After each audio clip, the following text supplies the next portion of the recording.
என் நெத்தில என்ன ஈஸ்வரி கொரியர் சர்வீஸ்னு போட எழுதி இருக்கு. லெட்டர் கொடுக்கலாம் லெட்டர். சொப்னா கிளம்பிட்டல? கிளம்பிட்டான். என்ன கிளம்பிட்டான்? என்ன பத்தி எதுவும் சொல்லல? எதுவும் சொல்லல.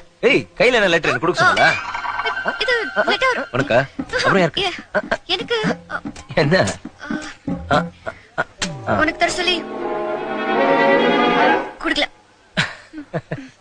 அப்ப யாருக்கு லெட்டர்? எனக்கு தானே. ஆமா. இல்ல அப்போ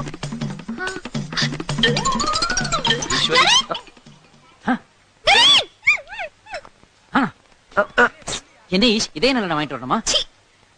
இதா லெட்டர். சாரி, ஏன் இதயத்துல சொப்னாவை தவிர வேற எந்த பொண்ணுக்கு இடம் கிடையாது. தயவு செய்து உன் தப்பான எண்ணத்தை மாத்திக்கோ. சரிங்க, நினைப்ப பாரு. சொப்னா கொடுத்த லெட்டர் தான் அது. சொப்னா எனக்கு அப்பாடா சக்சஸ் ஆயிடுச்சுடா. என்ன நரேனோட காதல்